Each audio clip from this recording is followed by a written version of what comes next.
Entre las innovaciones del siglo, al dibujo, que desde antaño era un instrumento eficaz de transmisión de conocimientos, se sumó la aplicación de la técnica litográfica poco antes inventada en Alemania.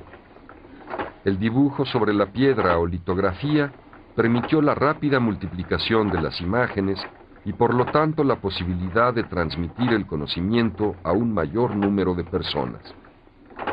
Sería este arte el encargado de reflejar la azarosa vida del siglo XIX mexicano. Claudio Linati, nacido en Parma en 1790, había introducido la litografía en México. Inició un semanario sabatino titulado El Iris, en cuyo primer número, en 1826, se incluye un figurín femenino en litografía a color ejecutada por Linati.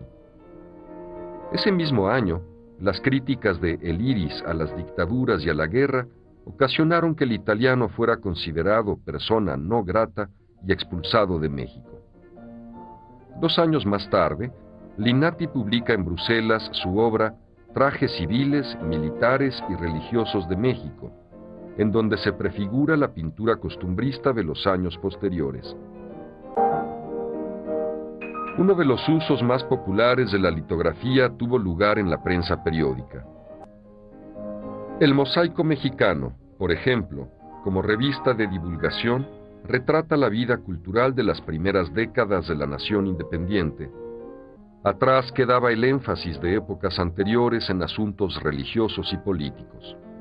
Ahora centraban su atención en los nuevos descubrimientos de la ciencia y las artes, los hechos históricos más notables, los fenómenos naturales, los procedimientos agrícolas, las descripciones de lugares célebres del mundo, viajes y biografías de hombres notables.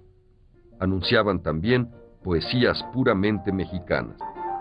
Se templan en las guerras e invasiones de potencias extranjeras, y como escribía Ignacio Ramírez, se angustian ante la debilidad de la patria embestida por la ambición de naciones tan poderosas como Francia, España e Inglaterra, y particularmente los Estados Unidos.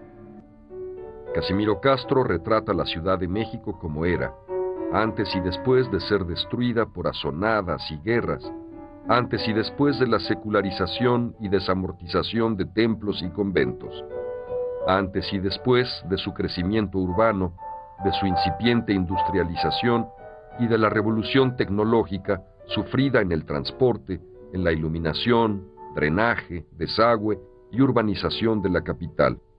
El progreso, nuevo valor en boga, se reflejaba en cambios tan cotidianos como en el nuevo nombre del Café Virreinal de Veroli.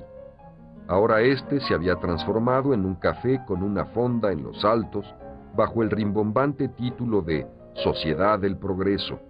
Se notaba un cambio en las costumbres.